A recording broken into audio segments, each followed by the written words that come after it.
We go now to Ann Wagner, Ambassador Wagner, Missouri. Thank you, Mr. Chairman. I'll be brief here. I've got to run to another financial services hearing here, but I want to first acknowledge the Bangladesh Embassy for the work that they're doing to give refuge to the Rohingya. I thank them very, very much. I'm devastated by the ethnic cleansing of Rohingya Muslims in Burma. For over 60 years, the Burmese government has persecuted religious and ethnic minorities, from Christians to, in Kachin, to Muslims in Rakhine State.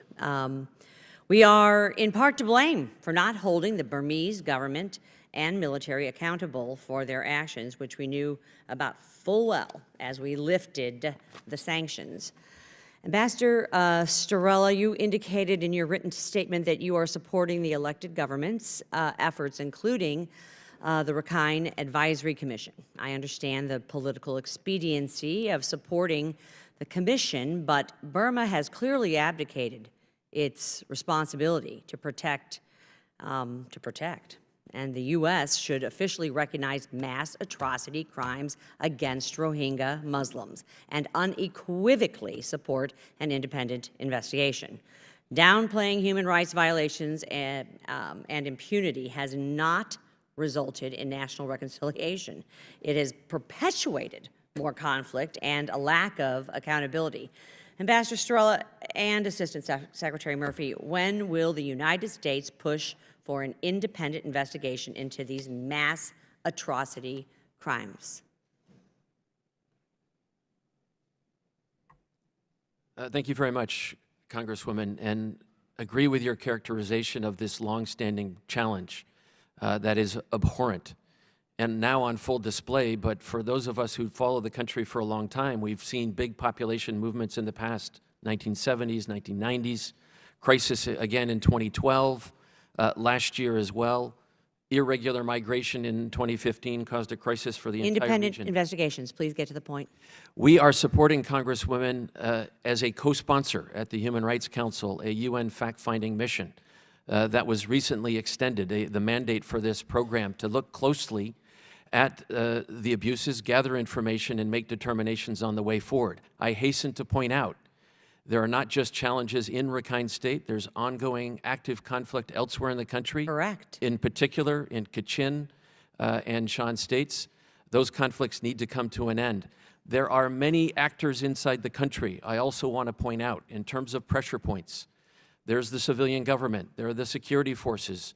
There are local ethnic leaders. There's the broad population. Why is not, and I'm reclaiming my time, and I've got a short amount here. Why isn't the U.S. doing its own independent investigation? Why are we not doing that? We have many efforts underway, first and foremost, to bring this immediate crisis and suffering to an end. We are indeed looking at tracks for accountability. As we stated earlier, we are attempting to gain access to northern Rakhine State. With apologies, we've been looking at this while people have been suffering for 60 years. Ambassador Starella, some countries are hesitant to officially call survivors in Bangladesh refugees. How do we address the needs of Rohingya who have no home to return to? How would you classify these stateless people who were forced to leave their country, running from likely genocide?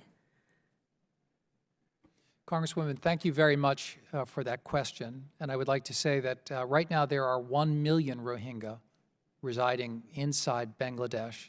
We have all recognized the incredible generosity of the government of Bangladesh and its people. It's perhaps more than there are Rohingya left in Burma at this time. We consider these people refugees. We think that they should come under the mandate of the UNHCR and the international legal instruments that apply to that. The United States has been very gratified to see that the Bangladesh government has undertaken a registration process for the people who have crossed the border. This is something that at times has been controversial in the past. They're doing so now with the assistance of UNHCR. This will give us a record of who has come across the border, which will help us provide greater protection under international law for them. It's a slow process right now. I think that they're able to register right now, as they've just started the process, about 6,000 per day. This is going to help. And I think that it's important to recognize that the government of Bangladesh has increased its cooperation with UNHCR under these circumstances. Thank you, thank you.